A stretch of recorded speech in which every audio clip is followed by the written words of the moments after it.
בשם השם נעשה ונצליח, שיעור תורה, ברוכים הבאים, שבוע טוב, שבוע מבורך. We're back here on our series, Baruch HaShem, about the Chovot Halevavot, to literally delve into our own hearts to understand what is in it, what's in it, Rabotai Kareem. To delve into our hearts takes time, takes effort, and Be'ezrat Hashem na'aseh v'natzliach. So tonight's shiur is going to be for the Refuah Shlema and Hatzlacha Rabba for Efraim ben Shulamit, Rabbanit Sarah bat Anat, Rabbanit Levana bat Sarah, Sarah bat Levana, Avi Mori David ben Esriya, Imi Morati Doris bat Jora, Elad ben Doris, and also big Hatzlacha Rabba to David ben Aviva. הקדוש ברוך הוא יברך אותם בכל מכל כל, חיים ארוכים שלמים מלאים תורה מצוות וגמילות חסדים. And בעזרת השם, get Am Yisrael to do tshuva. Anyone that has not gone from hiding under a rock and watched the movie, the Gog Magog, it's time to watch the movie. Every Jew needs to watch it at least once or twice or on a regular basis, because there's simply an enormous amount of information in that film. Dozens and dozens of Torah sources from across the spectrum of the Torah that are fundamental to our lives today. This is not just a general teaching. This is not just a teaching of something that happened historically, and it's not something that's very far away from where we are. People that have watched it, Baruch HaShem, have told me that they literally cried watching it, and part of it, they see these words of the sages that came out thousands of years ago are coming to life in front of our eyes.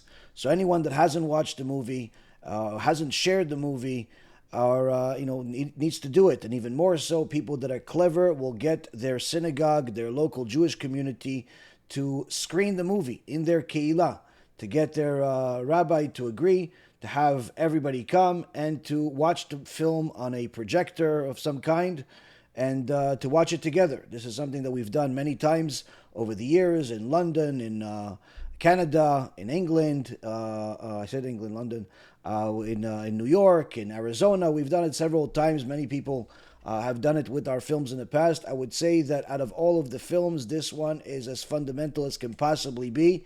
In some cases, even more important than the others, because it's something that every single person can relate to by simply opening their eyes to the world today.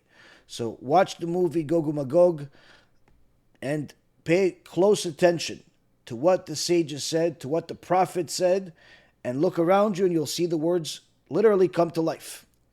And you'll also have the instructions of how to survive the coming war of Gog Magog. Aside from that, Rabotai Kareem, as we have every year since we started nearly 10 years ago, we have our annual campaign. This is our biggest campaign of the year, which is the High Holidays campaign. This is a campaign where some of you ask me to do a special prayer blessing for you, which we've done over the years. And of course, this is the time where we rely on especially those of you that are successful, that have the means to support much more than you do the rest of the year.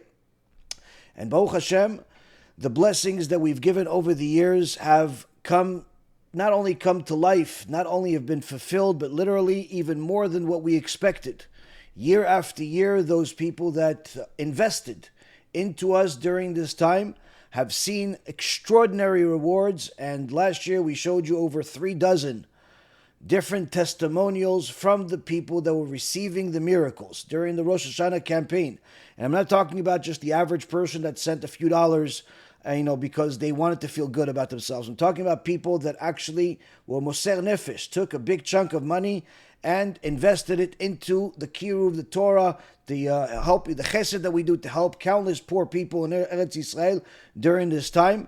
People that invested got extraordinary blessings, and Baruch HaShem, the campaign is up. You can go to bhrh.org, bhrh.org, and you'll see the campaign over there.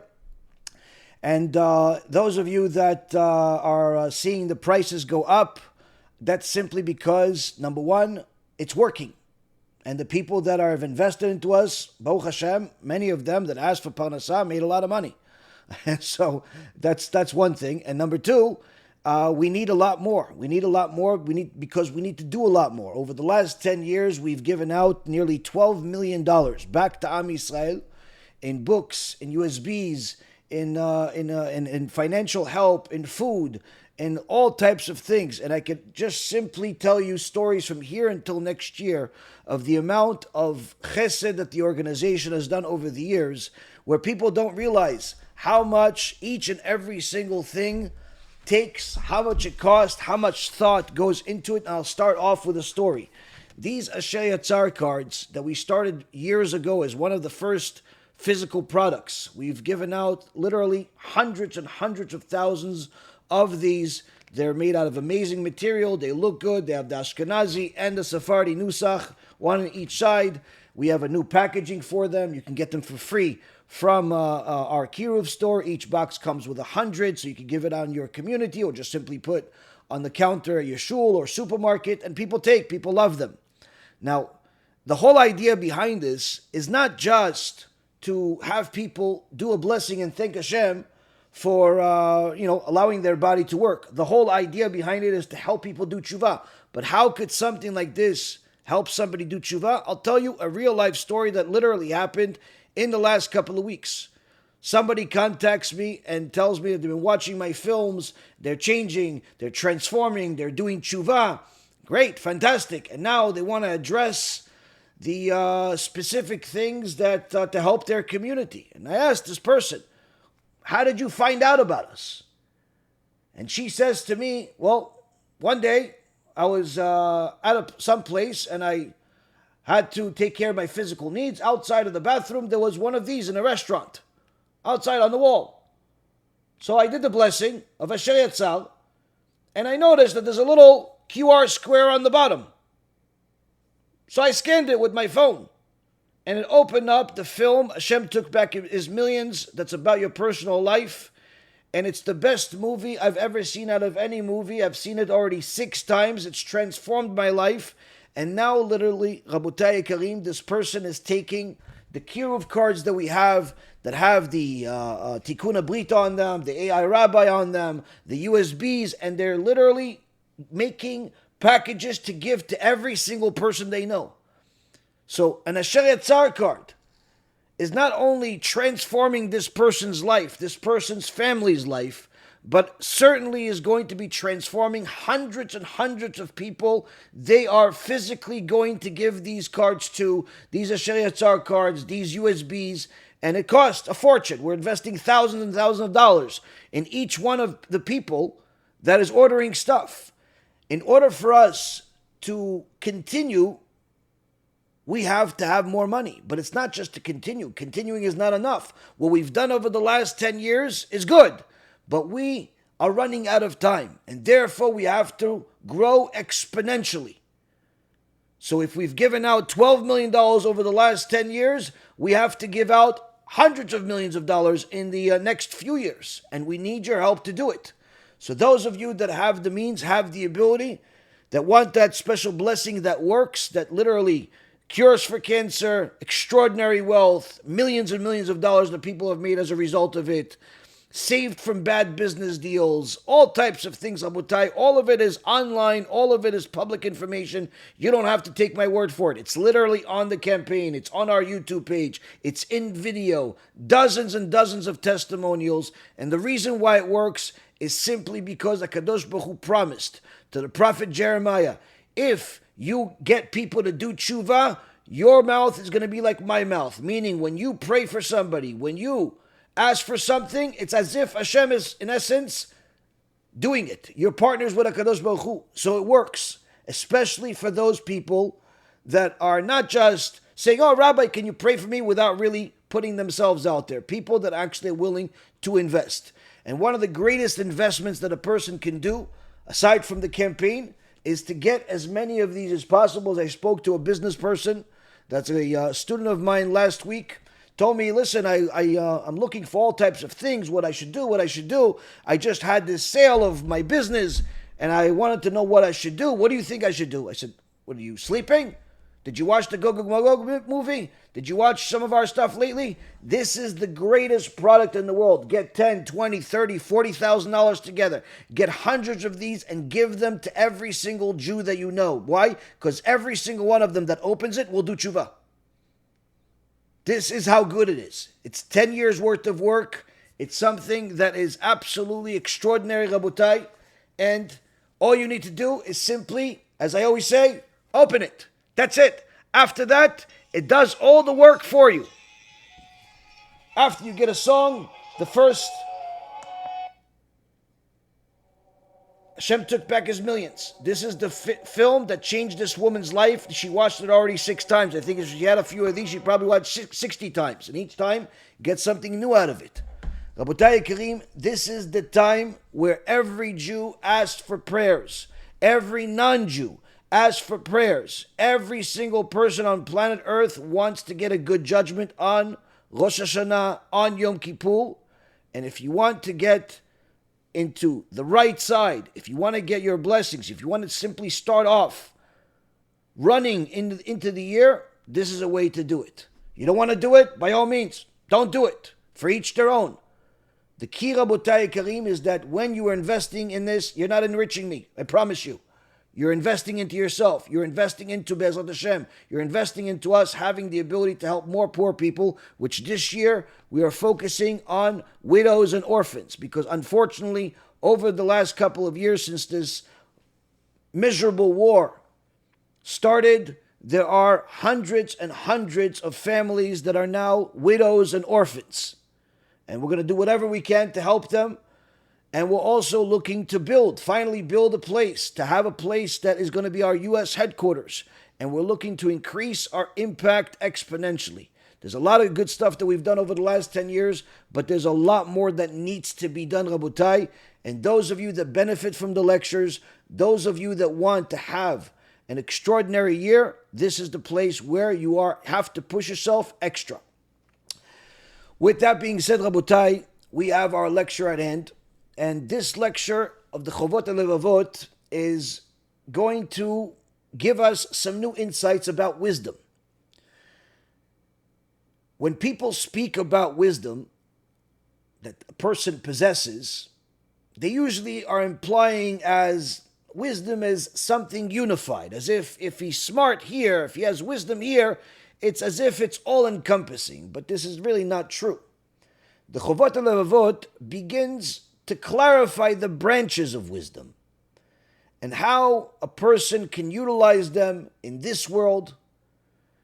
And in this shiur, we'll see the words of the early sages, in the Midrash, in the Gemara, also Rabbeinu Maimon, and his son, the Rambam, meaning the father and the son, as well as modern science. They all come together to bring the words of the Chovot Halevavot to life in order to get a step closer to understanding the meaning of the degradation of the generations that we've heard so much about over the years. What is the difference between us and not just the early sages, the Avot, Avraham, Yitzchak, Yaakov, Noach? Why did Hashem wait 26 generations before he gave the Torah? Didn't they need it before? We'll find that out, Be'ezrat Hashem. Now, to start off, Rabotai, we're going to start off with simply understanding what is Torah. As I've said years ago, and I continue to say today, if you look at the world around you, and you see how degeneracy, perversion, and just outright evil is becoming standard. In the past, doing tshuva was simply something to save your eternal world. Today, doing tshuva and following the ways of Hashem is to save not just your eternal world, but your world here. Because if you're not doing tshuva, then you're simply part of the degenerates around the world. And this is actually what the father of the Rambam, who was one of Gedolei Israel himself, Rabbeinu Maimon ben Yosef Adayan, said nearly 900 years ago in a letter that I have some excerpts of. And he says as follows: the rope of the Torah and mitzvot hangs down from heaven to earth, and any hand that grabs onto it can have hope and confidence. The heart has faith that gripping the rope will save one from absolute drowning. He who lets go of the rope, however, loses the connecting bond between him and God. The waters will then be allowed to prevail, causing him to drown and perish. According to the degree to which one grabs hold of this rope is the degree of one's hope for survival. He who grasps the rope with his entire hand is undoubtedly has more hope than one who merely grasps it with a part of his hand. He who grabs the rope with the tips of his fingers has greater hope of survival than one who lets go of the rope altogether.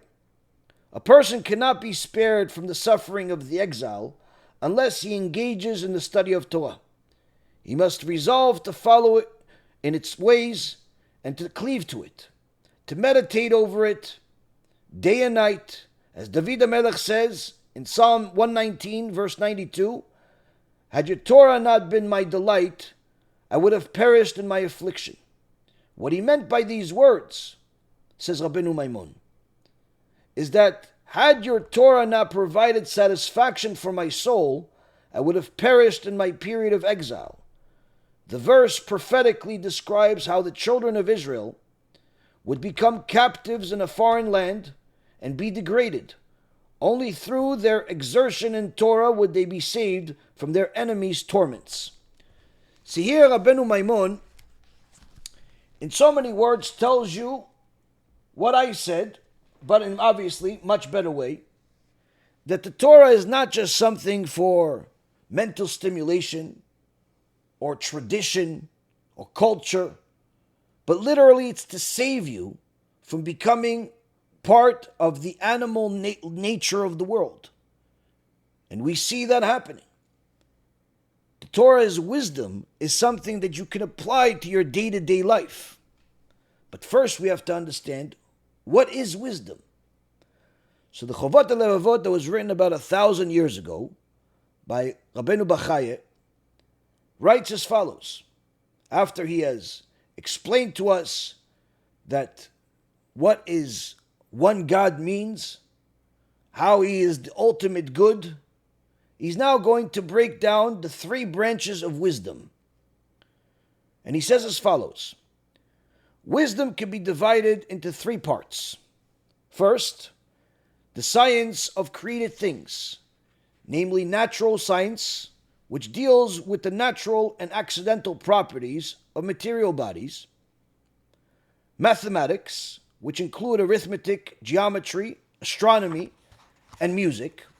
And 3, theology, which is the knowledge of God, may be exalted, and the knowledge of his Torah as well as of other subjects understood by the intellect, such as the soul, the intellect, and the spiritual beings.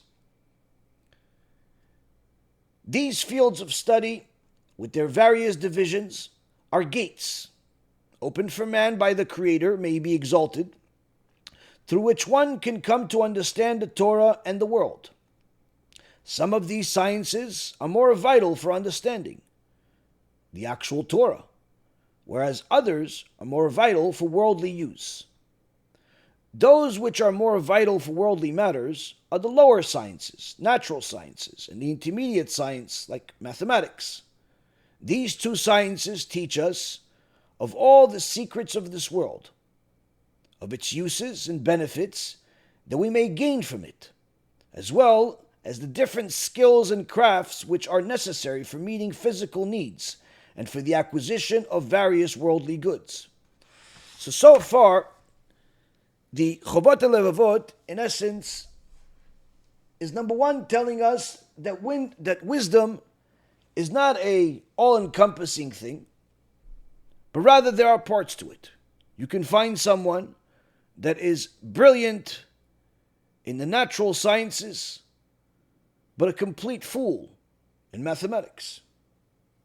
You can find someone that is brilliant in mathematics but knows nothing about the sciences. One thing that you will find, though, is that someone that is brilliant in Torah, they're not going to be ignorant of the other sciences. Nowhere near the level of ignorance that the scientists and the mathematicians are ignorant of the Torah, needless to say, of each other.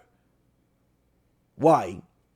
Because as the Chovot Halevavot says, that all of these tools, all of these different branches of wisdom are tools that HaKadosh Baruch Hu gave us, gates that HaKadosh Baruch Hu gave us, that will help us understand not just the world we live in, but even the Torah. And that's why anyone that is not familiar with the Torah, when they see certain things in the world, they have questions about it. For example, somebody asked me, how would somebody that learns Torah all day know how to manage in business? I mean, don't they need to learn math? Little did this person know is that you learn the most complicated aspects of math inside the Gemara. Just go into Masechet Eruvin. Try to figure out the tchum and all the different types of measurements you need to know, calculate. And many other parts of the Torah have mathematics in it. People think that the Torah is just yes, no, allowed, not allowed, a debate between a couple of sages, and then letting us know what to do. No. All levels of wisdom are inside the Torah. In fact, there were principles of Torah, principles of mathematics, principles, meaning these are fundamental teachings in mathematics that were published by the Gaon Mivilna. They were published by Rav Meir Mazuz, Alav Shalom, just left the world recently. Many Chachamim were absolutely brilliant in the sciences, in mathematics, and anyone that's been watching my lectures for the last 10 years perhaps may remember when I explained to you some of the tshuvot, some of the answers that my own dear Rav had in his many books. Baruch HaShem, another 2 are getting on a ship this week, and 2 new ones, and the investigations that have to take place in order to actually write a tshuva. Whether it's a tshuva about different mechanics in regards to dishwashers, or the different things having to do with the army, different things that have to do with medicine, life and death, literally all types of things that you would never think are anywhere close to the vicinity of a Bet Midrash, but that's because most people don't really understand the world of Torah. They don't realize that the Torah encompasses all aspects of life. And before a Talmid Chacham writes a tshuva, they have to not just read up about it over the internet and hope that they could give a nice video about it. They have to investigate the subject inside out, become literally an expert in it in some cases. And that's why there were certain doctors that for years would call the Chazon Ish for medical advice of how to perform surgeries, brain surgeries. The Chazon Ish never went to medical school, but he could tell them exactly where and what to do in every part of the brain. So, the beauty of a Torah is that the more you learn it, the more you understand that it encompasses everything. But if you just read it superficially, watch a lecture here and there, perhaps read about the weekly parasha whenever you get a chance, then you're never going to truly have the sweetness of a Torah, the wisdom of a Torah, because to become a Talmid Chacham takes a whole lot more effort. Takes a whole lot more toil, a whole lot more years. You're not going to become a Talmid Chacham even if you have the greatest memory in the world within a few years. It just doesn't work that way. The wisdom of the Torah is gifted to a person after they earn it. Hashem has to give it to them. But the Chovot Halevavot is in essence trying to tell us that these three branches of wisdom are not completely separate from each other. Of course, anyone that wants to understand the creation will have to understand some basics in mathematics. Anyone that wants to understand mathematics will have to have something to calculate. They'll need to know something about the creation. But anyone that wants to become a Torah scholar, whether they want to or they don't want to, they will inevitably find out a whole lot more information about mathematics as well as the sciences, because it's all included in the Torah. Even though the Torah is not taught in your local science school, and it's not taught by your calculus professor. Now, these were all provided by HaKadosh Baruch Hu because they're all tools that can help a person understand the Torah. The reason why the Gaon Mivilna or Arav Mazuz or other Chachamim spent some time learning these other subjects is not because they were trying to become professors in some university, chas v'shalom, but rather because they knew that it's necessary to learn certain principles, it's necessary to learn certain information in order to understand the complicated issues that are within the Torah. Now the Chovot Halevavot is saying that the ones that are having to do, that most people spend their time on, is the natural sciences and the mathematics, because these have everything to do with everyday life for people. And if a person wants to develop a certain skill, they'll need it, one or the other or both. Wants to do business, if you don't know how to do math, you're not going to be very good at business. Why? Because somebody pays you. You're not going to know if he's paying you the right price or the wrong price. You're not going to know what the basics of supply and demand are, when you should increase your price, or instead when you should increase your marketing. Sometimes people think that if they lower the price enough, they'll get customers, only to realize that yes, they lowered the price, they got some customers, but now they're out of business because they're losing money on every transaction. Price is not necessarily the main thing you need to concentrate on if you want to succeed in business. On the other hand, if you overprice your items to the point where it prices out people, prices out everyone in the market because they can get everything that you're doing for cheaper, then you may have a good product, but people can get it for cheaper, so they're not going to buy from you. So a person that prices something needs to know math, needs to know supply and demand, needs to know not just what their personal feeling is about how much hard work went into it or how much they like it, but rather what is the public perception of this. One of the fantastic examples of this that we saw in the last 20 years is a transformation that took place in the world of technology. Well, I remember when I was a young guy, getting a phone became standard. Getting a cell phone became standard. Everyone that, was a teenager or, older would get a phone. And phones got to a point where they became very cheap. You can get them for free. You get them for $100 if you sign a subscription for a year. And the whole industry became commoditized. And then comes Apple, with their leader at the time, Steve Jobs, and tells everyone that he has something new that's also a phone. But he's going to sell it for $1,000. Now, initially, anyone that's old enough to remember, many people, although they were impressed by the technology, many people said this is certainly going to fail. Who is going to spend $1,000 on a phone? Why would anybody spend? Who has all this extra money going to spend $1,000 on a phone? Well,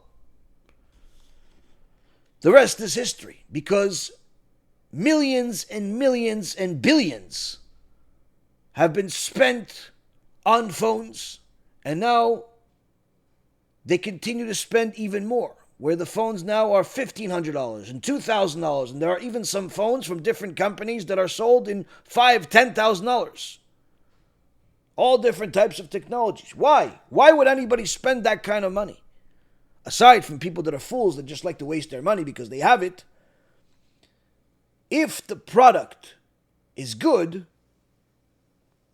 and it has a way to earn its value, then there's no problem to sell it for a premium. But what about the fact that people are not used to it? Well, they'll get used to it.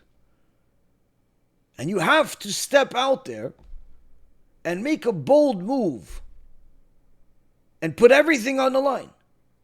Because if you're just going to do what everybody else is doing and sell everything like a Coca-Cola bottle, you might as well not get into the business. Because Coca-Cola already has it. The big companies already have it. You're never going to be able to outprice them. You're never going to be able to make profits like they do. So there's no point of even getting into it. So unless in today's world, things have changed in such a way, since there is online marketing and there's pretty much, having an actual physical store is becoming more and more meaningless. People don't even want to go to stores anymore. They just want the products. So today there's more competition for products than ever. There's more competition for customers than ever. There's more money than ever. And there's more consumerism, meaning people that are spendthrifts, waste a lot of money. People like to buy new stuff constantly. But there's very little customer loyalty because there's so much selection. How do you get customer loyalty? You got to produce results. You got to give something that they can show off about. You got to make a blessing that actually works, but not works like, oh, he had a nice year and everything is good. No, he became a millionaire from being nothing to being a millionaire in 1 year. She was trying to have kids for 10 years. The doctor says it's not possible. There's more of a chance of your dog having people as babies than you having kids. And then she ends up having 2 kids. Stuff like that sells. And that's what happens, Abutai. When Apple came out with what they did, they brought something new to the world. And because they delivered on their promise, they became Apple as what they are. And the same thing with other companies. There are a lot of companies out there that promise a lot of things. But, unfortunately, they underdeliver and many times they go out of business. So the Chovot Halevavot is telling us that this mathematical information, this mathematical knowledge, wisdom, and the wisdom of the natural sciences are things you're going to need in order to conduct yourself in the world. Now, all of this is essential to learning Torah. But before we get to see how it's essential to learning Torah, we have to go and see what the Rambam has to say. The Rambam, in his Hilchot Yesodei Torah,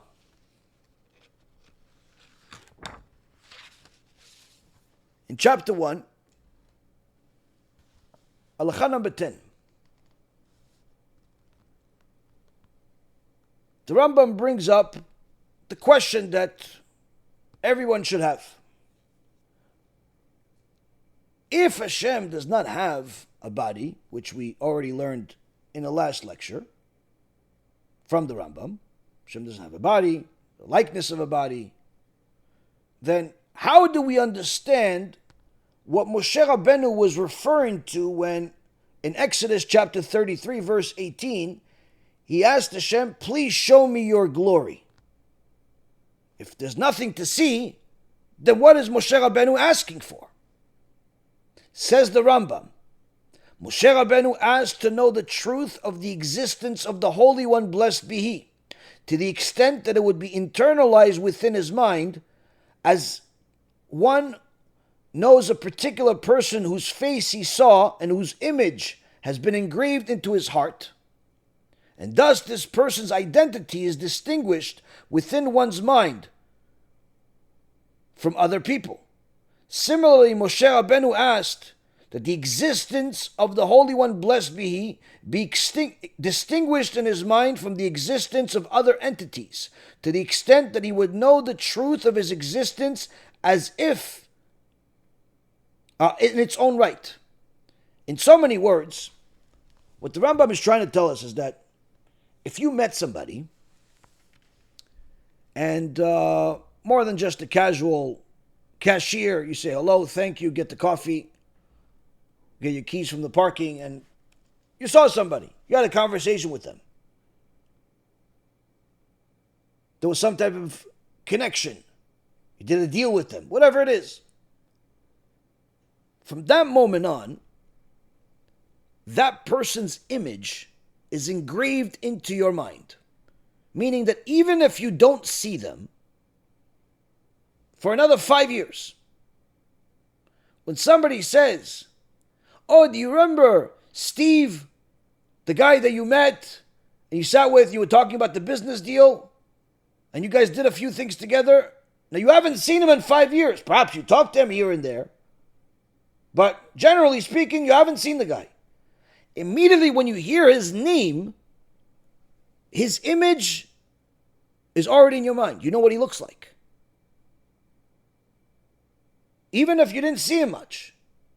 But it becomes an imprinted image within your mind. What Moshe Rabbeinu wanted was to have the truth, the absolute truth, the uncensored truth of the reality of everything that exists in this world, imprinted in his heart, in order to literally not have any capability of even looking in the direction of falsehood. He wanted to know Hashem's existence in everything without ever having an opportunity or giving the opportunity for the Satan to steer him in the wrong direction. And HaKadosh Baruch Hu replied to Moshe Rabbeinu that it's not within the potential of a living man that has a body and a soul to comprehend this matter in its entirety. He still revealed to Moshe Rabbeinu matters that no other man had ever known before, nor will ever know after. Meaning even the Mashiach or Shlomo HaMelech would not reach the level of wisdom that Moshe Rabbeinu got to.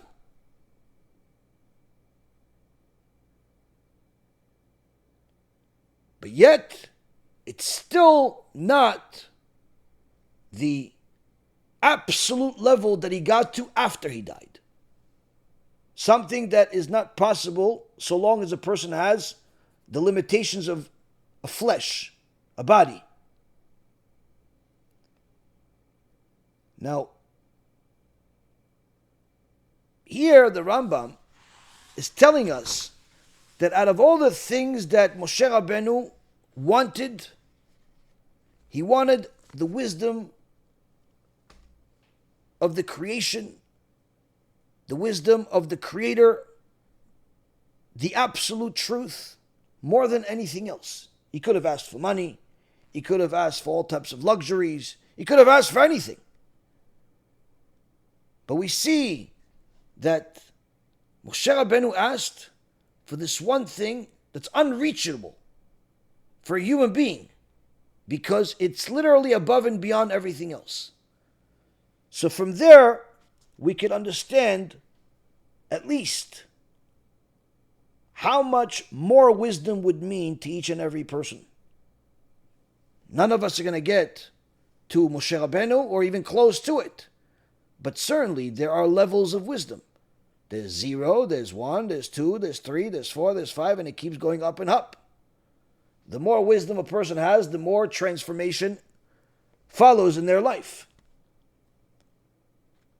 Now, the Rambam in chapter 2 of Ilchot Yesodei Torah tells us that we have a commandment to love Hashem, to fear Hashem. These are two different commandments. But the question is, how do we get there? How do you get to these very, very important levels of loving Hashem, fearing Hashem? Now you could easily say the solution is to learn Torah. Yes. But what about the other stuff? What about learning math? What about learning the sciences? Is that supposed to impact you? Depends how you're learning it. If you're learning it in order to become a bigger enemy of the Torah, because you're trying to see how you could fool people with the manipulations of scientific information, then certainly it's not going to get you to fear God or love God, because you already are starting with a base of hating God. But if a person is unbiased and looking for the truth, even learning these bits of information can help them if it's coupled with learning Torah. And the Rambam says, what is the path to attain love and fear for him, for Hashem, when a person contemplates Hashem's wondrous and great deeds and creations, and appreciates Hashem's infinite wisdom that surpasses all comparison? He will immediately love, praise, and glorify Hashem, yearning with tremendous desire to know Hashem's great name. As David HaMelech said in Psalm 42, verse 3, "My soul thirsts for the Lord, for the living God." When this person continues to reflect on these same matters, he will immediately recoil in awe and fear. Meaning, the more you understand about the creation, more you understand not just something as incomprehensible like the mechanics of your eye, of how there's literally something that is thinner than a balloon. Did you ever pop a balloon and see how thin a balloon is? The lining of your eye is thinner than a balloon, but is more sophisticated than all the cameras in the world can ever be. Is a device that's unlike anything else. It cleans itself, it protects itself, it records everything, and it's more fragile than anything you could possibly imagine, yet, in most cases, it stays safe and sound throughout a person's entire life. But even if you go into something that's smaller, like the cells within your body, the protein cells. Years ago, I explained to you guys what the protein cells in your body are, where each protein fold that's within your body is not only something that's good to have or necessary. If one protein fold out of the trillions and trillions of proteins you have in your body, if one protein fold has a mum, where it folds the wrong way, instantly the person loses the ability to see, to eat, to breathe. One protein, we're talking about trillions of them. One protein folds the wrong way. Like, sometimes you do the laundry and then you realize you folded it when the shirt's inside out and you don't like it that way, so you unfold it, take the shirt, put it right side up, and then do the whole thing all over again. Well, this is just one shirt. You have literally endless amount of protein folds. They all fold in a specific, precise way, in specific, precise places within your body. If one of them folds the wrong way, for argument's sake and just to simplify things, inside out, that person loses a major ability within their body and can even die. So the more a person understands the intricate details within the creation, says the Rambam, the person will recoil in awe and fear, appreciating how he is a tiny, lowly, dark creature, standing with his flimsy, limited wisdom before he, Hashem, who is perfect knowledge.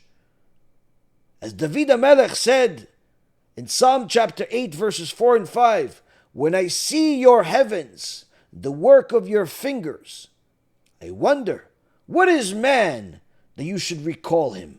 Meaning, you're so awesome, so extraordinary, so amazing. Why would you even remember a man, Bichlal?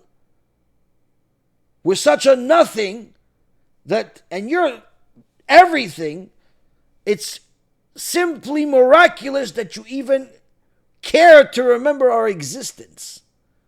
But of course, HaKadosh Baruch Hu is there for every millisecond of existence in every single one of the creations, whether it's you or I or your spouse or kids or a fly or a dog or somebody in the middle of a jungle or whatever it is. Every single creation has to be given the right to live, to exist every second it does. One of the ways we could see that from the creation is when they discovered a little bit more about the mechanics of atoms. Everything is energy, and you have the proton, the neutron, the electron, and in so many words, in a simple way to explain it, your science teacher is going to show you a ball, and then another couple of balls, and they're all spinning really, really fast. So fast that they look as if they're solid, as if it's one piece. And next to them, there are endless amount of other balls, also electron, proton, neutron, also spinning really, really fast. And they're all spinning really, really fast, even though if you actually put them under a microscope, you will see that there is a big separation between one ball and the other. If this is one ball, and this is another ball, and this is another ball, it looks like, okay, so they have separation, but it's not a big deal. But in reality, if you put it under the microscope, the separation between them is much wider.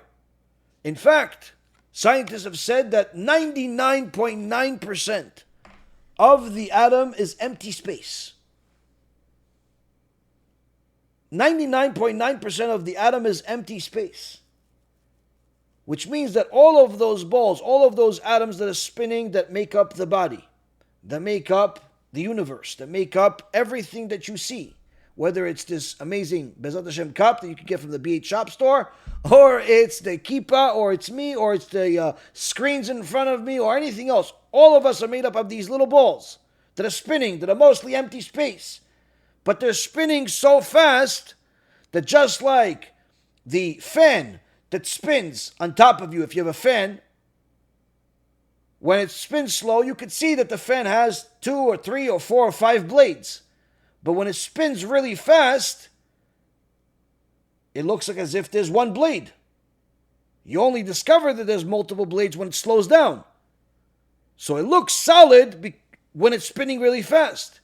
These atoms look solid, look like they're all together, one piece, because everything is spinning so fast. But in reality, it's mostly empty spaces, mostly nothing. What's keeping them spinning? HaKadosh Baruch Hu keeps them spinning.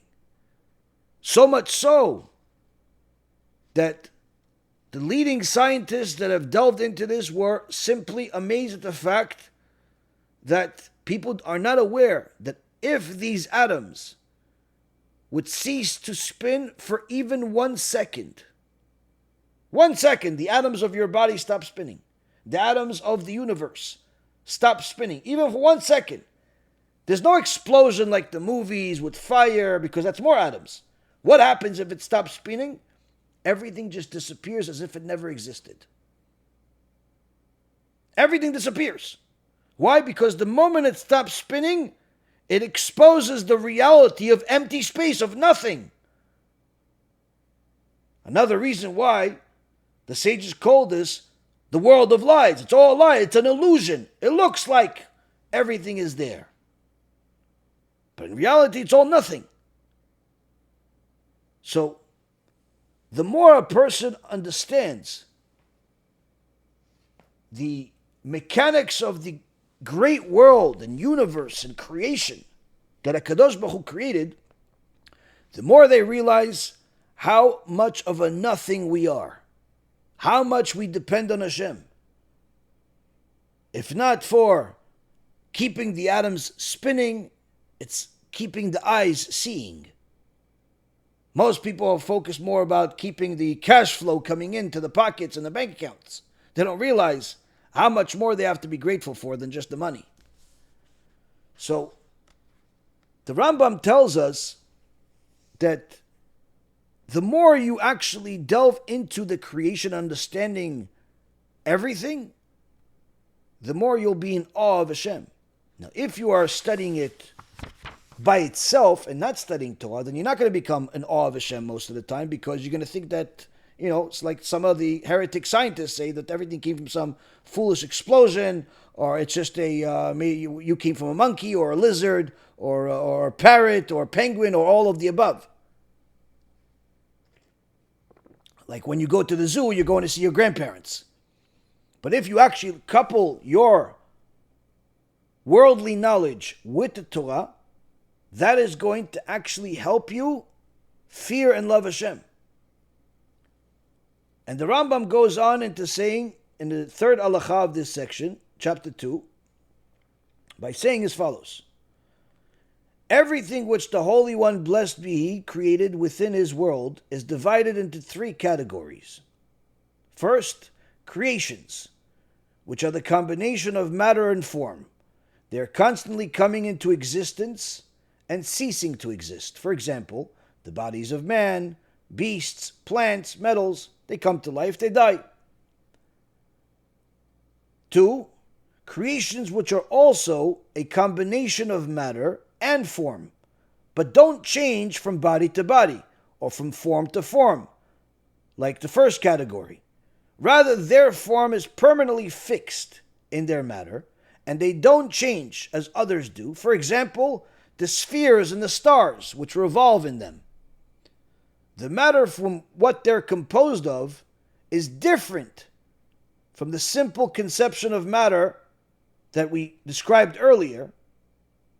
So the spheres, the globe, Earth, Mars, all these planets, although the movies and the simplistic scientific explanations make it seem like it's just a bunch of sand in a spherical shape, the Rambam has explained to us, no, this is a different form of matter. The fact that there is a globe that is able to contain anything in it and is spinning at 1,600 miles per minute, I believe, or per second, some ridiculous speed, in order for things to function. That if it were to slow down, you have a very, very serious problem.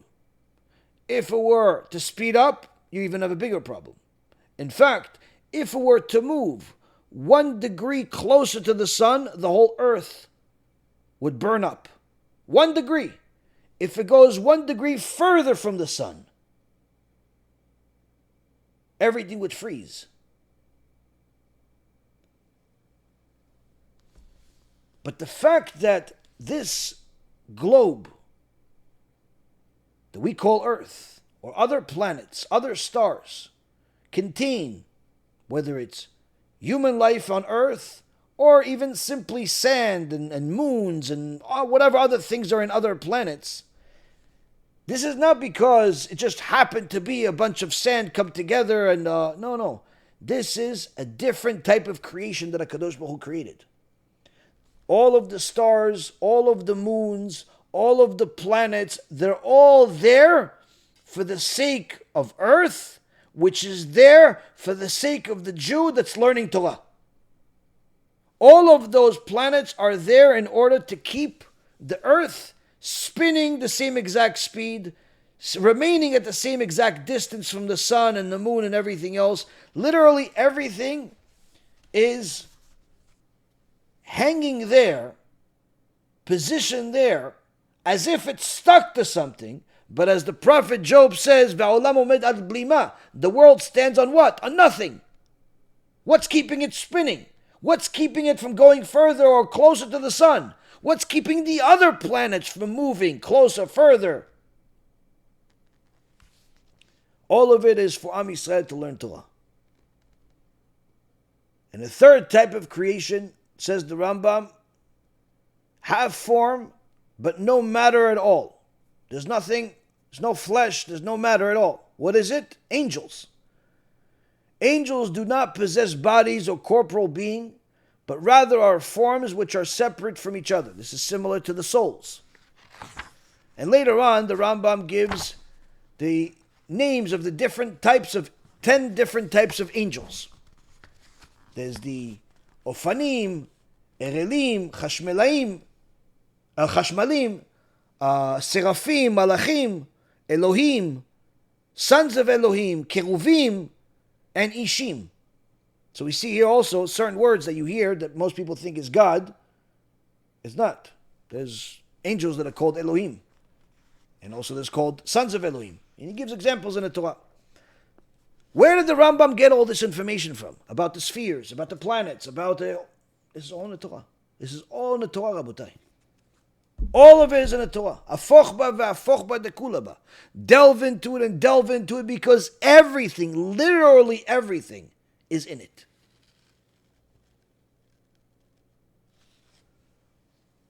Now, the Midrash Rabbah, in last week's parasha, had some interesting things about ants. Ants, when we were kids, we used to play with ants. And it was fun to play with ants. Put them in a little box, put some sand into there, play with ants. When you grow up, for whatever reason or another, you start becoming scared of ants or other bugs. But when we were kids, we didn't have fear of anything. Played with all types of things. And the Midrash says in the name of Shlomo HaMelech, Lech lanemala atzel red rachea v'chacham. Go to the ant, see its ways, and become wise. So the Midrash asks, what's so wise about the ant? Why see its ways? He says, first of all, you should know that the ant doesn't have a very long life. It's a machloket of whether it has 6 or 12 months worth of life. Here the Midrash says 6 months. In other places in the Torah it says it's as much as 12 months. Because it's an invertebrate. And that's in the Gemara, Masechet Chullin, page 58. And it says the ant doesn't live for long. But yet, it works so much that it has already enough food for the rest of its life on its first few hours in life. But it continues working. And once they asked, one of the sages asked, speaking ant language, when they found that the ant has gathered so much food, it was like 300 kul. An extraordinary amount, something ridiculous. Literally could feed a household of people for years. What does this little ant have all this food for? So they asked the ant, why do you have all this food? And the ant says, perhaps the Holy One, blessed is He, will decree more life for me. So by collecting all this food, I have a provision that I need to eat. Meaning, perhaps, unlike my cousin and his brother and my sister and my mother and my father and every single ant that I ever heard about that lived only 6 to 12 months, perhaps Hashem is going to decide that I'll live for 6 to 12 years instead of 6 months. So in case He does, I'm already prepared to have all this food. Meaning that the ant has such a nature that it's preparing for the future, that it knows it may not even be possible.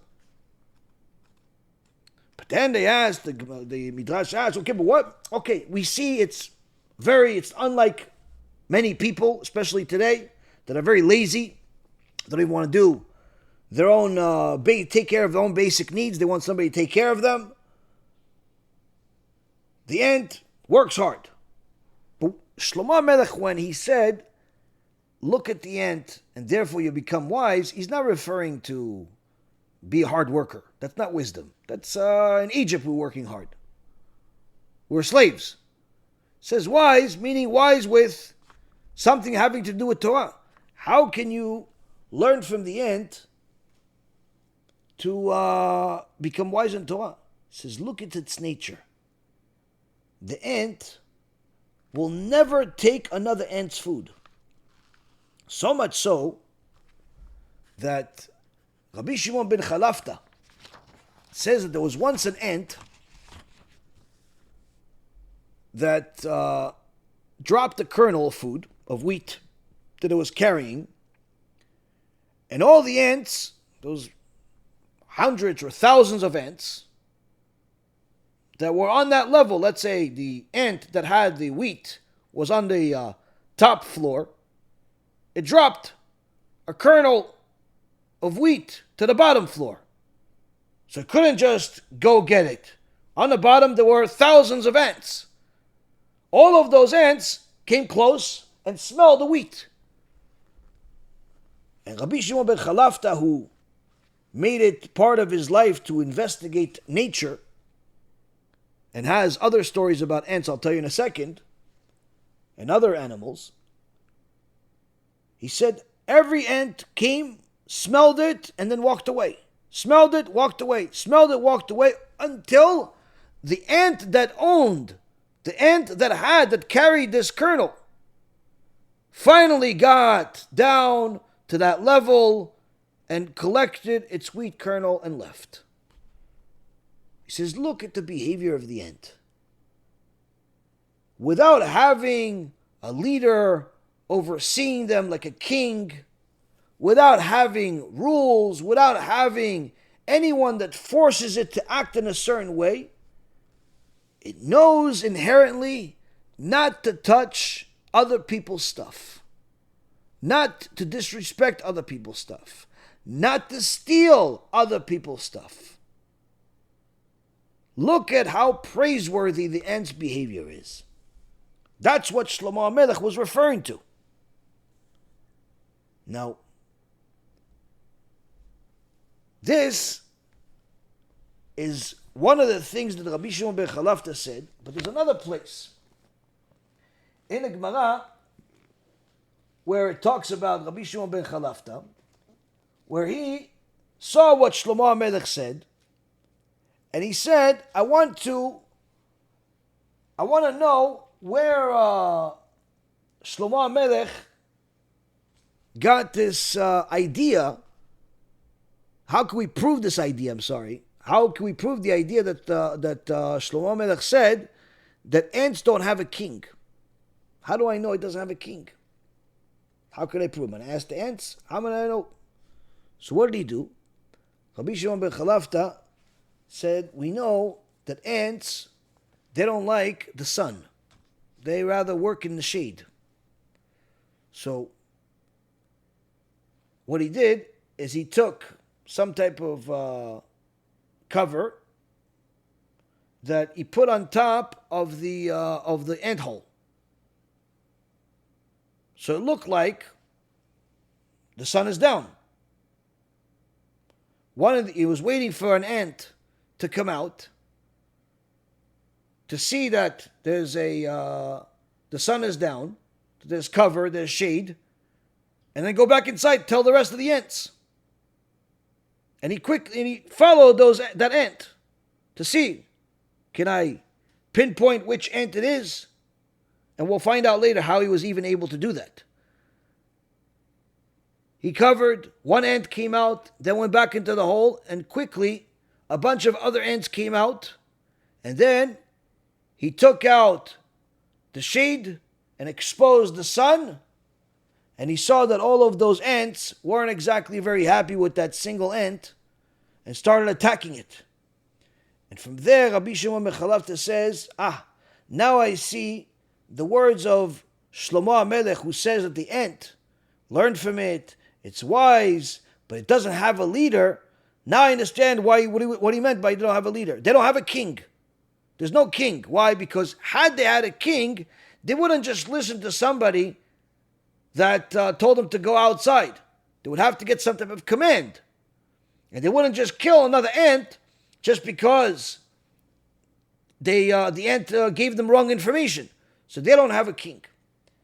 The point is, Rabotai, these simplified stories that I'm telling you, they're much deeper than that, are different ways that the Chachamim utilized to learn from the creation, to learn about Hashem through His creation. Now, where is this, or at least some of the examples of this, inside our Torah? Inside the Torah itself, the Rin Torah. Years ago, I did a film called Torah, Science, and Ancient Wisdom.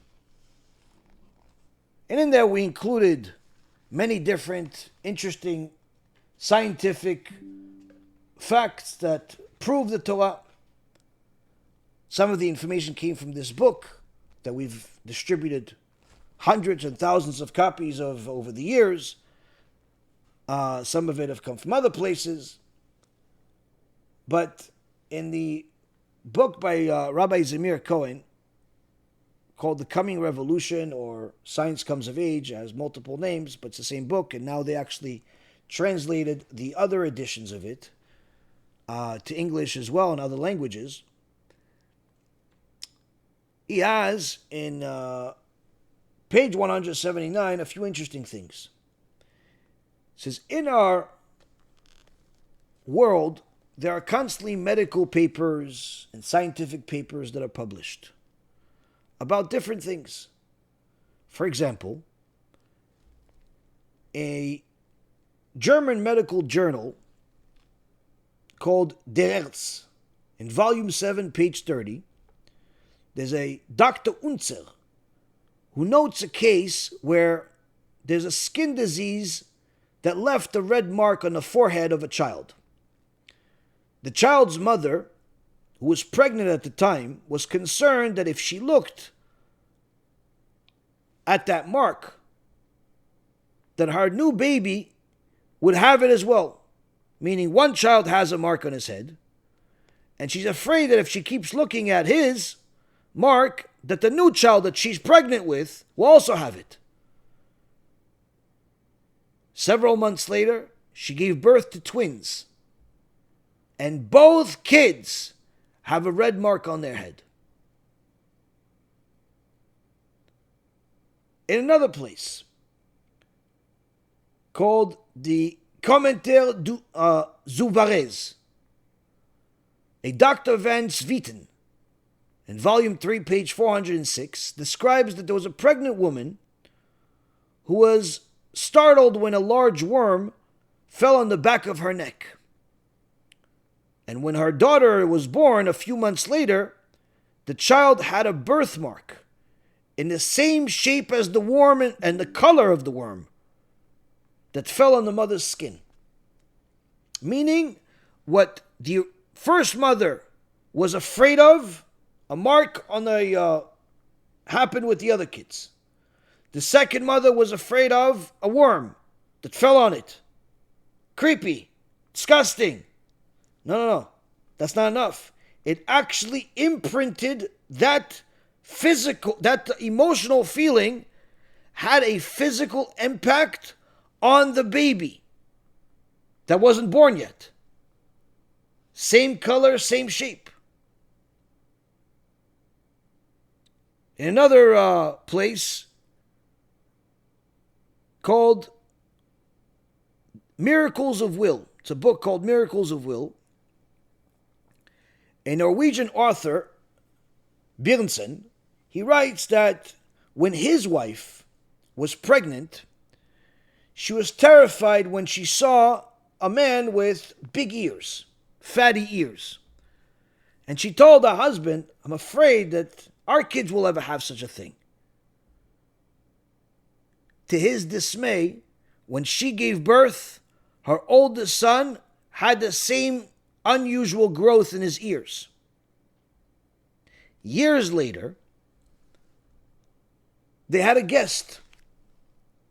And the guest that came over their house had cross eyes, where the eyes are coming together. And the wife, again, she apparently had a staring problem. She kept looking at the guy's eyes, just like she looked at the guy with the big ears. She was looking, and then when the guy left, she told her husband, I'm afraid that the next kid we have is going to have that also. And she was pregnant at the time. And that's exactly what happened. The child was born with a serious case of cross-eye. Dr. Z. Maston writes in a journal called Maternal Impressions and the Influence Upon a Fetus of an experience where arriving at a house of the William family in order to treat a gunshot wound to the head of Mr. William that was caused by a stray bullet from a hunting rifle. There was an accident, and Mr. William got shot in the head. He survived, but obviously this was a horrible injury. But when he got there, he saw that Mrs. William was hysterical, screaming. Okay, he's going to be okay. No, you don't understand, Mrs. Williams said. She was sure that the baby that she was pregnant with would be born with red marks on his head now.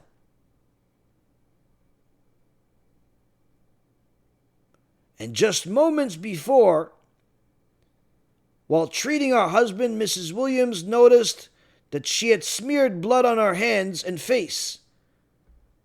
And the instinct told her that this blood that she has on her hands, her husband's blood, will reappear as body marks on our unborn child. 2 months later, Dr. Maston returned to the Williams home to deliver the babies. In those days, the doctors would do multiple things. Not like today where they can't even do one thing. Where usually they have assistants, nurses, replacements, and they're very, very good at going to play golf. In those days, the doctors actually went to houses, delivered babies, healed wounds, surgeries. They were literally real doctors. This doctor came to deliver a baby. The baby seemed healthy, appeared healthy, except large red spots in the exact place where the father had been injured. And the injury happened when the mother was only 52 days pregnant, meaning she still had most of the 9 months left. Now, all of this is very, very interesting, but how do we know that this is also in the Torah? Rabbi Akiva is quoted in the Midrash Tanchuma, Parashat Naso, chapter 9, where the king of Arabia summoned Rabbi Akiva because he was about to kill the queen. Why was the king of Arabia about to kill the queen? He says to Rabbi Akiva, I'm dark-skinned, and my wife is dark-skinned. Yet, she just gave birth to a white baby. So she must have cheated on me, committed adultery. But she cries that no, she is not cheating. She never cheated. She never even looked at anything. Please spare me. So I want you, they say that you are the wisest among the Jewish people. I want you to tell me, is it possible for a black woman to have a white baby? Rabbi Akiva, without missing a beat, tells him, in your room, your bedroom, Do you have any pictures or statues that are white? And the king of Arabia says, yes, Rabbi. Sure we do. Why? He says she must have looked at them. And that impacted the baby. What's the proof? We learn from the Torah. Sefer Bereshit, Genesis chapter 30, verse 37 to 39. Yaakov Avinu makes a deal with Lavan. And Lavan keeps changing the deal, keeps cheating him. So Yaakov makes a deal. Listen, you have all of these sheep. There's only a few that have spots on them. So whatever comes out, like the majority, like what you have, is yours. If there's a few, anything that's born that has spots, will be mine. Yitro sees he has 1,000,000 sheep. They're all white. They're all solid colors. And there's a couple of them, 2, 3, 4, 5, that are have spots. He says, oh, that's what he wants. Well, how many babies can they possibly have? Even if they have a new baby every year, by the time he gets to have a herd, he's going to be 1,000 years old. Sure, deal, no problem. Just keep working. You're the best worker. I like your deals. Yaakov Avinu does something that only knowledge of the sciences that is only being discovered by the medicinal world, later on. Only that knowledge could tell him. What did he do? Torah tells us. He takes rods of green poplar from the almond and plane tree and peeled white streaks in them. And he made the white within the rods appear. Then he set the rods that he had peeled in front of the flock in the gutters of the water throws when the flock came to drink. So in so many words, every time the flock came to drink, they would see these sticks with spots on them. And that's usually when they would mate. And the flocks conceived before the rods and brought forth streaked, speckled, and spotted cattle. In so many words, what the Torah tells us there is that it didn't matter whether the sheep were spotted or streaked or solid colored. The knowledge that Yaakov Avinu had of how certain things influence what somebody would look like pretty much rigged the game, where even though there was only a few to start off with, the majority of the new sheep being born would have streaks and spots and all the things that Yaakov Avinu wanted. So he got this information from an angel that HaKadosh Baruch Hu sent him. But we see that the Torah has information that the scientific world is only finding out in recent years.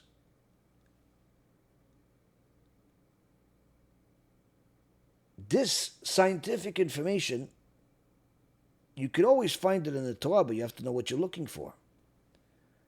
If you're learning the sciences and the mathematics in order to understand how Yaakov Avinu did what he did, how Lavan didn't know, how Moshe Rabbeinu did what he did, how Avraham Avinu did what he did, all of the different things that different Chachamim, different sages, different of our forefathers did. If you're learning it for the sake of understanding more of the Torah, if you're understanding the different things that our sages taught us, then that science is going to make you appreciate and have more awe and fear and love of Hashem. But if you're learning the sciences and the mathematics independent of the Torah, meaning you don't care about the Torah, you're against the Torah, then it's not going to help you. Now, the Chovot Halevavot finishes this section with the following words. It says, but the field of study which is essential to the Torah is the most lofty of all sciences. namely theology. And it is our duty to learn this wisdom in order to understand and realize the Torah. To study it in order to attain worldly benefit is forbidden. As our sages have said, to love Hashem your God, to obey His voice, and to attach yourself to Him is what Moshe Rabbeinu tells us in Sefer Dvarim. This means, say the sages in Masechet Nedarim, that a person should not say, I will study Torah in order to become a scholar, and I will learn it so people could call me rabbi, and I will learn it in order to be one of the authorities at the yeshiva. Rather, the Torah is telling you, learn it out of love, and in the end, honor will come. So, out of all of the fields, out of all the branches of study, he says, science is good, mathematics is good, but their main purpose is to help you function in the world, and also to learn more Torah, to understand the Torah. The one branch of wisdom that you must do, whether you like, you don't like, is to learn Torah, to learn theology. But don't learn Torah for the sake of making money. Don't learn Torah for the sake of getting honor. Don't learn Torah for the sake of being called some type of respectable position. Learn Torah out of love for Hashem. And if you do that, eventually all of those honors will come anyway. And the Gemara continues and says, carry out the words of a Torah for the sake of the deed itself. Study the Torah for its own sake, and don't make the words of a Torah a crown to win fame with, or an axe to cut with. As David HaMelech says in Tehillim 112 verse 1, happy is the man who fears God, who takes great delight in His commandments. And Rabbi Elazar says, what does it mean, takes great delight in His commandments? He takes great delight in His commandments and not the reward of His commandments. Meaning that he is not fulfilling the commandments because he wants some special reward from Hashem, or he wants some special reward from people that he's so righteous. No. The actual commandment itself is the reward. Because we are supposed to be, as the Mishnah in Masechet Avot says, be like servants who serve the master on a condition of receiving. Don't be servants that serve the master on a condition of receiving a reward, but rather be like servants who serve the master not on the condition of receiving a reward. And let the fear of heaven be upon you. Meaning, if you need a clarification of what should motivate you to serve Hashem, Rabbi Elazar says it should be simply the fear of Hashem. How should one arrive at the fear of Hashem? Number one, Reshit Chochmah Yirat Hashem. The more Torah you learn, the more fear of Hashem you have. But even if you're not at a point where you could say, listen, I can go from nothing to learning enough Torah to fear God, no. Even if you just simply pay attention to the creation, you pay attention to the things that we said, whether it's the atoms, or it's the different things that impact babies, or it's the universe, the planets, all of this scientific information that you're aware of and how much it impacts our frail little body, you have to understand all of that is in the control of Hashem. It's all in His hands. He decides whether you will make no money or millions of dollars this year. He decides whether you will get married or stay alone forever. He decides whether you will try to have kids and fail year after year for 10, 20, 30 years or your whole life, or you will have literally a kid after a kid to the point where it's like people are swearing maybe of some type of gene of puppies or something. What's going on? What are you giving? You're breeding like 6 at a time? How are you having so many kids? What a blessing. What is it? You're back to, you have the blessing Am Yisrael had in Egypt, 6 babies at a time. The same one God decides that. One woman, He decides nothing. Another woman, 1 baby after another. He decides whether a person will get a raise at his job or get fired. He decides whether you'll get accepted at the bank and get a loan for even more money than you need, or no bank in the world will even want to talk to you, even if you have money in the accounts. He decides everything. Whether you will get to your meeting on time or get to the meeting at all. He decides every single thing. The more a person understands how many things rely on a Kadosh Baruch Hu's decisions, every millisecond that they're alive, every breath you breathe, in or out, you're supposed to say enough thank yous to Hashem that there would not be enough time to breathe anymore for the rest of your life, for a single breath. He decides if that breath is going to come in or come out. He decides if the blood clots or doesn't clot. Why does your blood clot? Why does it clot? Well, I mean, if you bleed, you explain. Oh, you had a cut, and therefore, after you got a cut, then the blood clots. It solidifies in order to close the hole, right? Yes, you're right. That's an outcome. But why does it clot? Who told it to clot? How come it doesn't clot inside your body? Do you know that if your blood clots inside your body, it solidifies inside your body, you get a heart attack, you die? So who told it to clot? The second it left your body, it clots. Then you say, oh, well, you know, as soon as it hits oxygen. Wrong. Why? If you take a bunch of blood and you pour it, it doesn't clot. It doesn't clot on the floor, it doesn't clot on the table, it doesn't clot in a petri dish, it doesn't clot, it just stays liquid. But if it's still connected to you, you have a cut, the blood that comes out immediately goes to work. What does it do? To protect the body from bleeding out. So all of it gathers up. One blood cell tells the other one, yo, come on, let's go, we got work. What are we doing? We're clotting. Oh, go. Bring the other guys. Bring Joe. Bring Steve. Bring all the guys. Bring everyone. What are we doing? We're clotting. Why? Got to save this guy from dying. Why? It's a small cut. Yeah, but the small cut, if it's not shut, all of the blood of the body is going to leave. He's going to die. So all the blood cells come. Go. Everybody brings all their tools, everything, all the blood clots. Within seconds,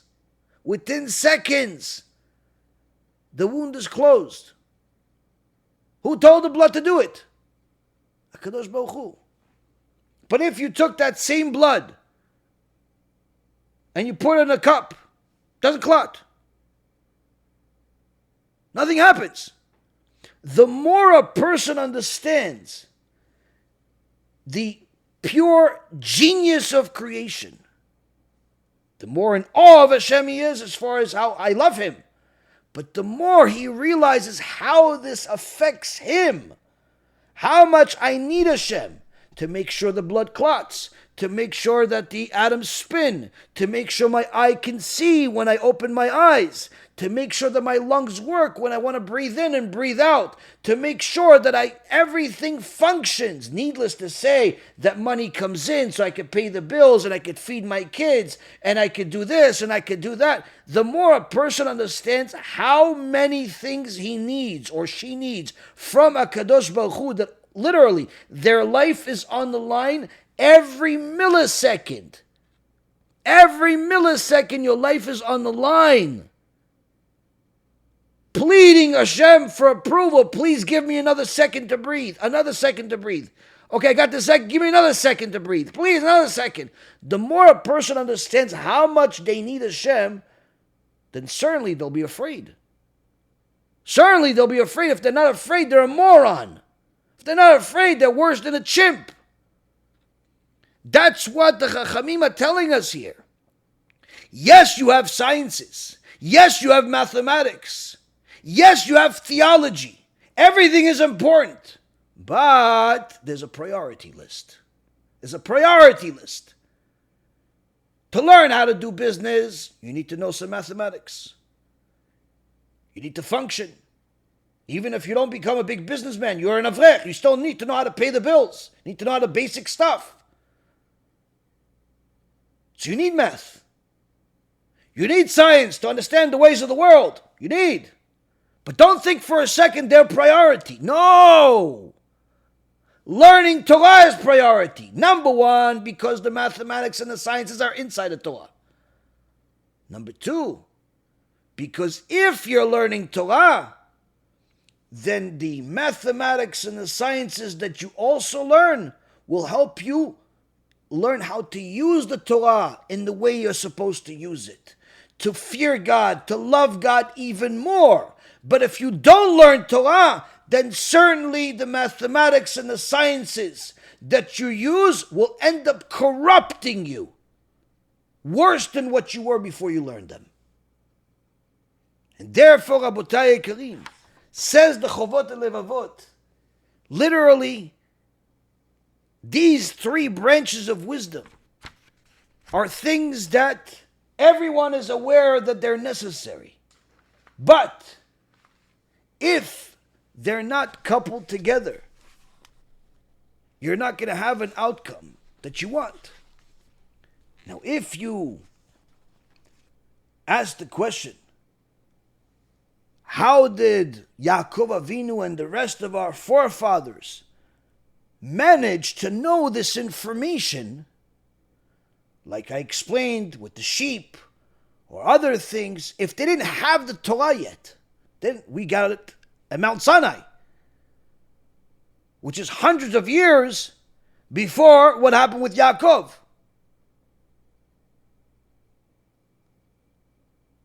The Chovot Halevavot says, towards the end of the book, in the Gate of Abstinence in chapter 7, and I bring it to you now because Baruch HaShem will take us years to get to the end. And he says as follows, something that puts everything into the right perspective. The difference between our ancients and ourselves in regards to abstinence is as follows. The ancients, for example, Chanoch, Noach, Avraham, Yitzchak, Yaakov, Job, his friends, they had pure minds and weak inclinations. And their souls followed the dictates of their minds. Powerful minds understood things beyond anything we could even imagine. And their inclinations, desires for food, for intimacy, for luxury, for all of those things were very weak. So their minds were too powerful for their inclinations. So they were able to serve God without distraction. They were able to understand the truth without distractions that people have. How so? He says, a small number of precepts sufficed them in order to serve God perfectly. Given the faithfulness of their hearts to God, as it says of Avraham Avinu, and you found his heart faithful before you. These forefathers did not need the abstinence that departs from the balanced way prescribed by the Torah. In so many words, they didn't need the Torah to tell them they're not allowed to do certain things in order for them to stay pure, in order for them to stay holy, in order for them to stay loyal to Hashem. But this changed. When their descendants went down to Egypt and lived there for 70 years during the peaceful times of Yosef HaTzadik, their desire became strong and their passion increased and their base instinct prevailed over their reason. Hence, they required a form of abstinence that would be the antithesis of their desire and that would counter their base instinct. Therefore, the Creator gave them more of the commandments whose origin is in the revelation alone. Commandments which serve them instead of the abstinence appropriate to them according to and even below their capacity. In so many words, Noach, Chanoch, Avraham, Yitzchak, Yaakov, they were in such elevated state of intellect while coupled with a very low level of desire, that Hashem did not need to give them many rules in order for them to be loyal, in order for them to be willing to die for Hashem at any given moment.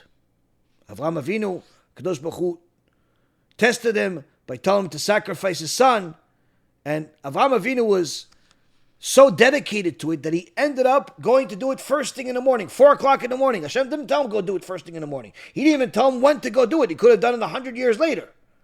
But as soon as he heard it from Hashem, he went first thing in the morning without a second thought. And even after Hashem told him to stop, Avraham said, maybe I should cut a little bit, at least so I could fulfill your will. A little bit. And Yitzchak agreed. Yeah, go Abba. A little bit. No. You have to stop him. That's what it says, to stop twice. But their elevation of intellect, of wisdom, was so superior because their base desires, their attraction to money, attraction to lust, attraction to all types of other things, was very, very limited and very weak. So their intellect would constantly win over their base desires. But as soon as their descendants, the Shvatim, the tribes, went to Egypt, they were also elevated, but their kids were the next generation. They started living the high life in Egypt. And what does it say? In the beginning, when they first get to Egypt, Yosef tells the brothers, tell Paro that you're all farmers. So he doesn't ask you to come and be a part of his army, part of his counselors. And that's also why I made sure that you guys sit here in the city of Goshen.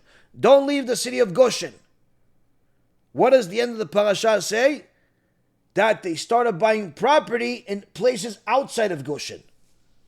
Meaning their desires for money increased. Their desires for material increased. And therefore HaKadosh Baruch Hu had to bring more rules in order to make up for this increased desire. Even though their capacity was just like their parents. They could have been like Yaakov Avinu. They could have been like Avraham Avinu. They had the wherewithal. But since they started connecting more and more to materialism, the elevation was now being pulled down by the materialism. That's why a person can elevate themselves when they, in spirituality, when they're fasting and they're learning Torah and they're fasting, they'll learn much better Torah than if they're learning while eating a hamburger. Why? Because again, the more a person connects to materialism, the less capability their mind will have. Now, when Am Yisrael conquered the land of Canaan and settled in it, says the Chovot Halevavot, they began to enjoy the bounty. And they pursued not only their basic needs, but also extras. Extras in food, drink, sensuality, building, materialism. The more the land was built up, the more their minds degenerated.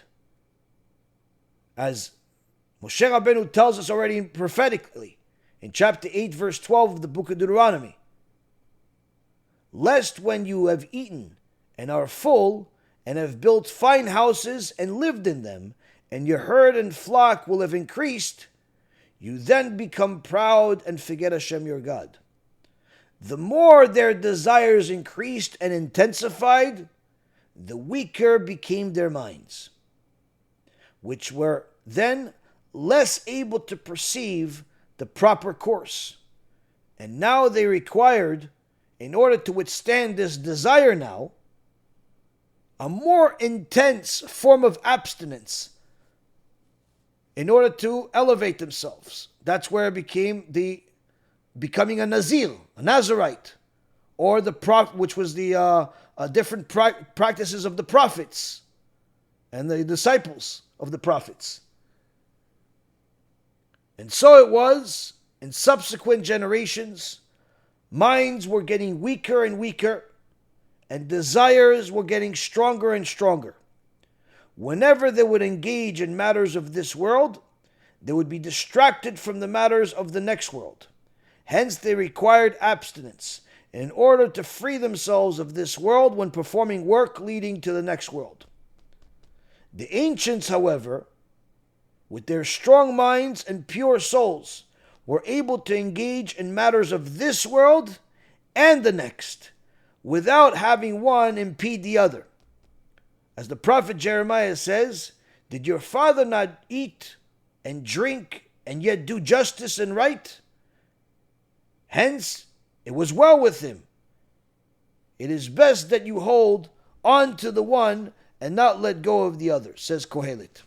So in so many words, says the Chovot Halevavot, while everyone is focused so much on materialism, don't imagine for a moment that Avraham, Yitzchak, and Yaakov did not work.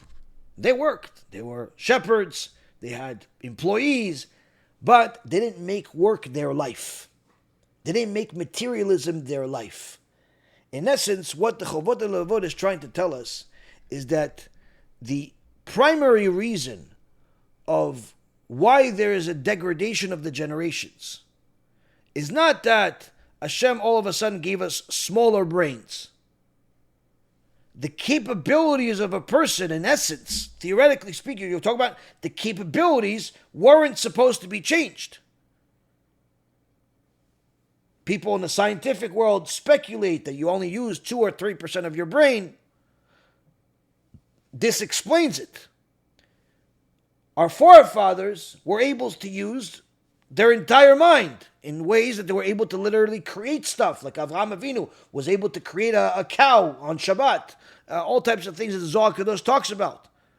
Prophecy is not something that you do, it's not magic. It's something that requires a spiritual elevation unlike anything else that you could possibly imagine.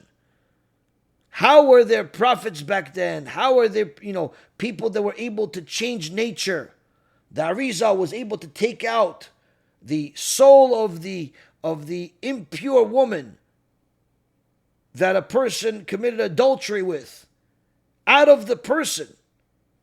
Because now once they make that sin, the Goya in the Jew, the soul is connected. He took the soul out of him that's now it's connected and he showed it to him. How is this? This is only 500 years ago. How could all of these supernatural things happen? How could Rabbi Yehuda have conversations with people of the other side, as if he's talking to you, to a regular person? In so many words, the Chovot Halevavot says, the capabilities are there. Hashem created Adam. The traits of Adam passed on to all of the descendants. The reason why there's a constant degeneracy, constant degradation, every generation is worse, every generation is less, is because every generation becomes more and more addicted to materialism, more and more addicted to fulfilling their own lusts, more and more connected to the science and the math of this world without coupling it with the third branch, the most important branch, which is the Torah. When you learn the science and the math, these other branches of wisdom, with the Torah, you can elevate everything. When you learn just the sciences and the materialism, then you're assured to be another continuing part of the chain of degeneracy and degradation, and in so many words, things that are the opposite of what you would want for yourself if you actually knew all this. So this, Rabotai Karim, is another opportunity for us to take the holy words of the Chovot Halevavot and inspect our own hearts. Where do we stand? How much have we thought about money in comparison to Olam Haba? Today. Don't tell me about your whole life. Nobody can remember their whole life. Today, this past few days, this past week, how much has a person spent thinking about getting a new refrigerator, a new car, a raise at work, a new diamond ring, whatever it is, materialism, versus what am I doing to prepare myself for Olam Haba? What do I have there? Do I have any diamonds in Olam Haba? Do I have any palaces in Olam Haba? This is a time where every person has to analyze. Where am I investing all of my energy?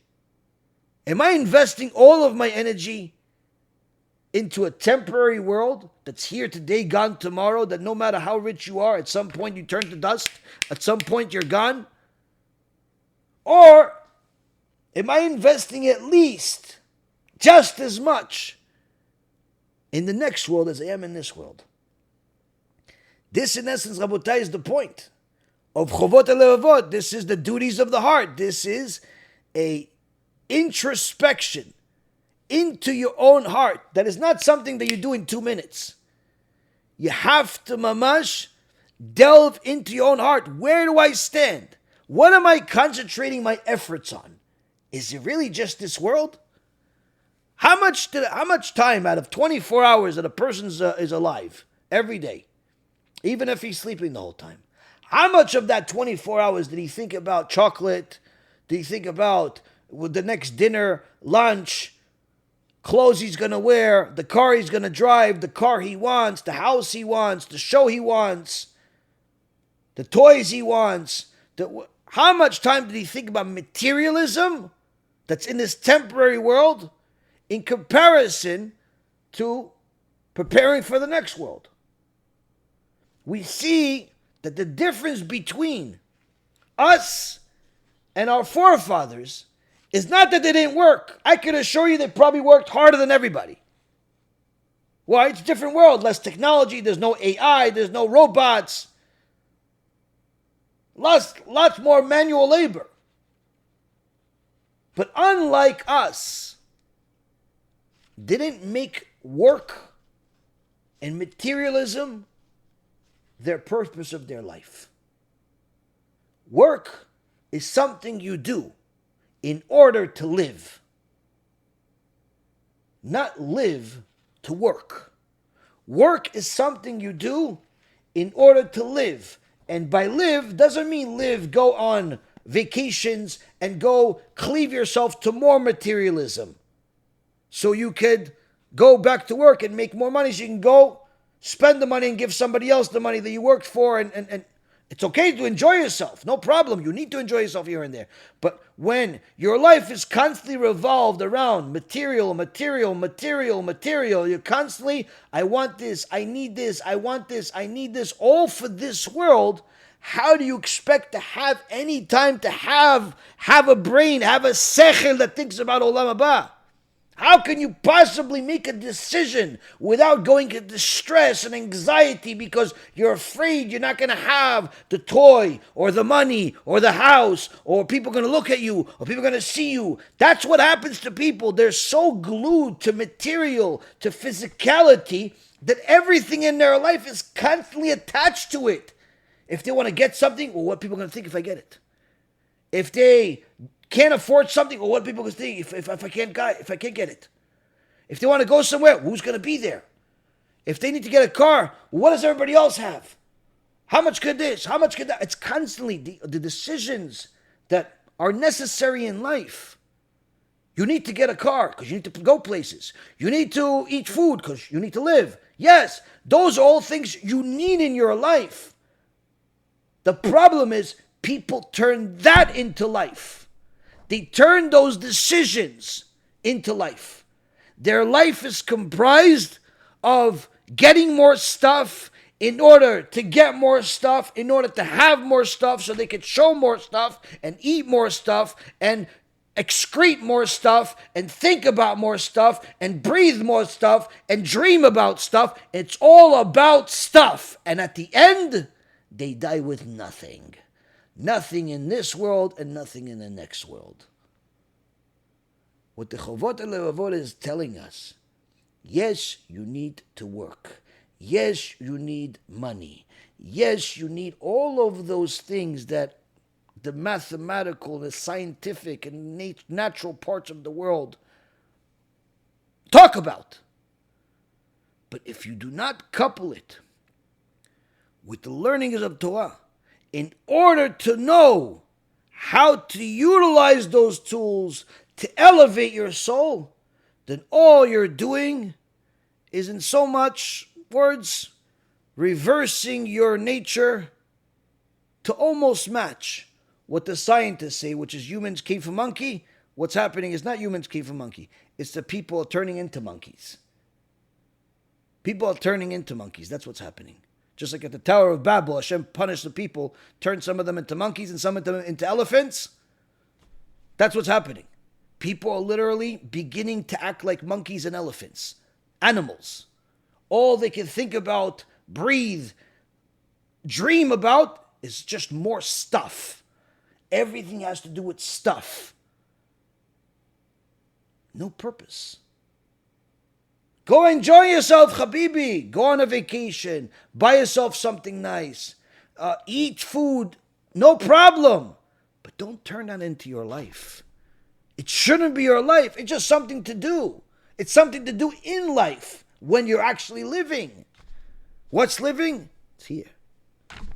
What's here? What's in your mind? What's in your heart? What is it? What's there? What do you do? Are you constantly stressing? Are you constantly worried what they're going to think, what you're going to have, what you don't going to have? If you're living on material, happiness is impossible. This is the reason why Rabbeinu Bechaya tells us this teachings is not for the new person. It's not for the old person. It's for every person. And he writes it for himself. He says, why? Because in order to live this way, the duties of the heart, the inspection of your own heart to get to the truth that only HaKadosh Baruch Hu knows, even more than we do about ourselves, but at least hoping that if we learn enough, we're going to investigate and find out the truth about ourselves. This, Rabotai, needs to be done all the time. All the time you have to inspect, what am I doing? Why am I doing what am I doing? What's the purpose of what I'm doing? What happens if I get more stuff? Then what? So I have the stuff. Then what? What's the purpose of all of it? The difference is, Rabotai, you can live and use stuff to elevate yourself, or you can use stuff to simply drown yourself. The Avot used stuff, used materialism, used the sciences and natures and everything else to elevate themselves further and further to get closer to Hashem, to get closer to the truth, to the point where Moshe Rabbeinu felt perfectly fine that the only thing that would matter is if he knew the truth without even considering any aspects of lies. He simply wanted to know the truth and only it. HaKadosh Baruch Hu says it's not possible while you're still in this world. Why? Because then there's no purpose for a person. There has to be an evil inclination that is going to give you a few things to confuse you, a few things to stumble you. Why? Because if he doesn't stumble you, for what am I going to reward you for? So yes, Hashem created a certain system that there's a stumbling block in front of us. And not just a stumbling block, a specific type of angel that is there to entice you, to go and rat on you, and to go kill you. HaKadosh Baruch Hu says he's more powerful than you. He's smarter than you. He's older than you. There's no way you can beat him on your own. But I gave you the Holy Torah because that destroys him. That destroys him. How does it destroy him? the more you cleave on to the Torah, the more you'll comprehend the purpose of why you're even here, the purpose of why you have money, the purpose of why you live at certain places, why you have a house, why you have kids, why you don't have kids, why you have a job, why you don't have a job. The more you cleave onto Torah, the more you'll understand the ultimate purpose behind everything, the more you become disconnected from all of the traps of the Satan. He can't do anything to you with his tests of money or women or all types of other things. You're not connected to it. You're connected to something beyond. Something beyond. So Torah is the only cure. And Be'ezrat Hashem, we will continue to learn and teach Torah and cleave to HaKadosh Baruch Hu and separate ourselves from all the things that pull us away from Him. Thank you very much for learning with me. May Hashem bless each and every single one of you that's watching it and sharing it with as many people as you have on your phone, that they can learn this and learn more and more about what HaKadosh Baruch Hu gave us the ability to do. Gave us the ability to do. If we cleave on to HaKadosh Baruch Hu, if we literally investigate our own hearts, all the answers are there, Rabotai.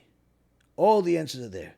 Anyone that wants to support, wants to sponsor next week's lecture, you could go onto our website, bezrathashem.org. In the shop over there, there's different opportunities to sponsor.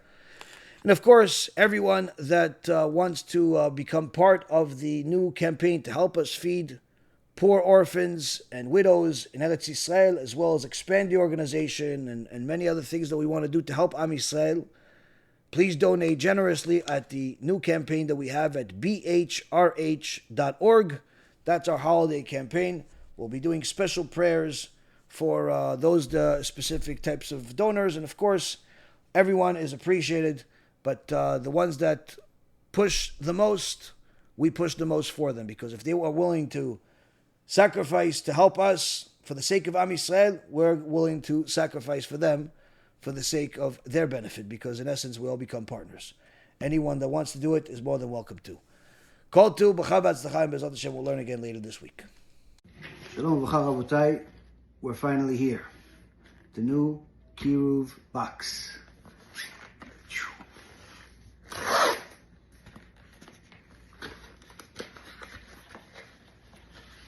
Opens up, got a nice little cushion here.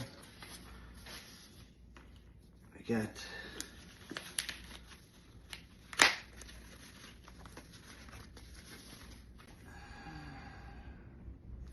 let's see if it's charged.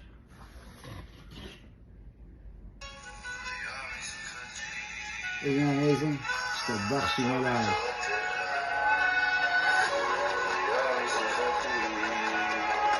Now available at bezrathashem.org. bezrathashem.org. Get yourself 20 of them, 30 of them, 50 of them. Distribute them to all the people that you care about. And you get people to do tshuva.